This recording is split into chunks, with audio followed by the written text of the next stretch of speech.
ఆయనతో సహవాసం చేయాలని దేవుడు మానవులమైన మనల్ని రూపొందిస్తే మనమేమో మన సొంత ఆశలను బట్టి మన యొక్క సొంత నిర్ణయాలను బట్టి దేవునికి దూరంగా పారిపోతూనే ఉన్నాము. ఆది ఆదాం మొదలుకొని నేటి క్రైస్తవుల వరకు ప్రతి ఒక్కరూ కూడా దేవునికి లోబడే విషయంలో వెనకడుగు వేస్తూనే ఉన్నాము. అయితే చాచిన చేతులతో ప్రభు మన కొరకు ఎదురు చూస్తూ ఉన్నాడు. ఏ విధంగా అంటే గొంగలి పురుగు సీతాకోక చిలుకగా మారినప్పుడు ఎంత ముచ్చటపడి దాన్ని మనము చూసి పట్టుకోవాలని ఆశపడతామో, అదేవిధంగా పాపపు ఊబిలో ఇరుక్కుపోయిన మనము మన మనస్సులను మార్చుకొని నూతన పరచబడి దేవుని యొక్క పరిశుద్ధతతో అలంకరించబడి నూతనమైన వ్యక్తులుగా మారాలని ప్రభువు మన కొరకు ఆశగా మన మార్పు కొరకు ఎదురు చూస్తున్నాడు. అయితే గొంగలి పురుగు ఎప్పుడైతే సీతాకోక చిలుకగా రూపాంతరం పొందుతుందో మరలా అది తన పాత స్థితికి వెళ్ళదు. తిరిగి గొంగలి పురుగుగా ఎప్పటికీ అది మారదు.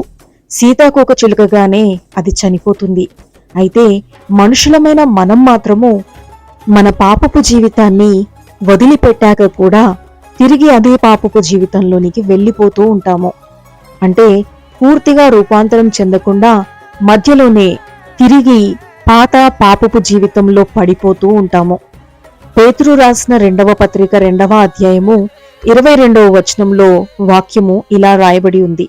కుక్క తన వాంతికి తిరిగినట్టును కడుగబడిన పంది బురదలో దొర్లుటకు మళ్ళినట్టును అన్నట్టుగా మన స్వభావం కూడా తిరిగి అదే పాపపు పాత రోత జీవితాన్ని కోరుకుంటూ ఉంటుంది.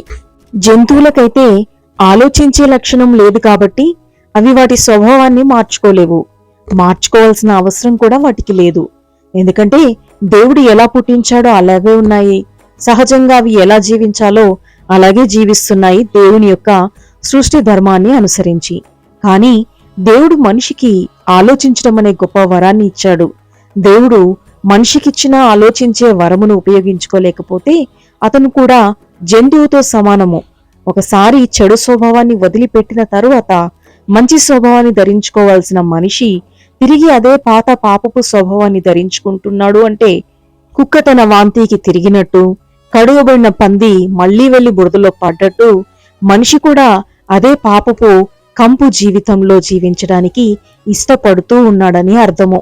ఆ పాత పాపపు జీవితాన్ని పూర్తిగా విడిచిపెట్టనంత కాలము, సంపూర్ణంగా రూపాంతరం చెందనంత కాలము మన జీవితంలో ఎలాంటి మార్పు ఉండదు.